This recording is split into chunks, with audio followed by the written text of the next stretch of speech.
named Yahweh, specifically within the Old Testament. Quick disclaimer, this is in all love and light. I'm purely looking at the mythological side of this God and not talking about the religious context of this God whatsoever. Now, the very weird mythological thing about this God, Yahweh, is that he pops up in the Old Testament. We don't really know when or where he pops up.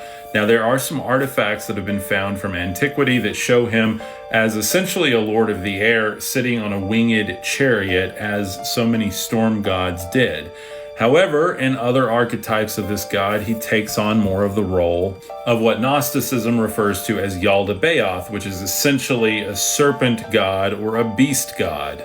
In fact, he's called the lion-headed serpent, and the description in Revelation of the beast is literally basically Yaldabaoth, basically the exact same description of what the Old Testament describes Yahweh as looking like. And yes, Yahweh has very physical characteristics according to the biblical mythos. He was said to be able to walk around, to meet face to face with the ancient prophets, etc.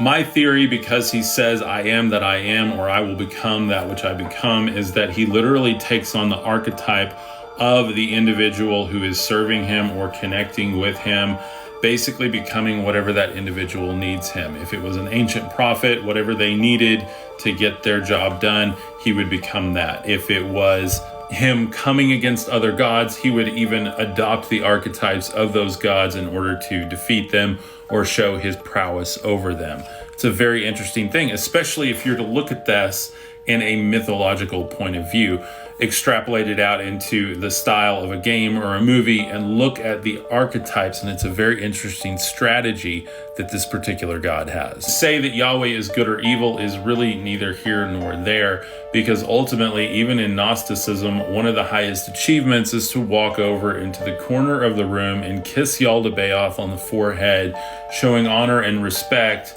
while not actually being a servant of Yaldabaoth.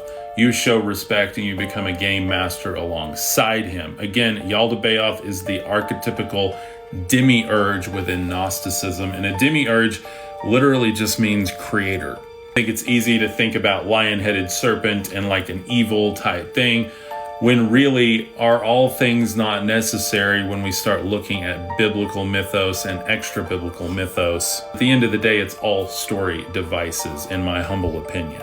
But hey, what do you think? Leave me a comment. My name's Cub. I explore the supernatural mythos every day. It's everything you didn't know you wanted to know about the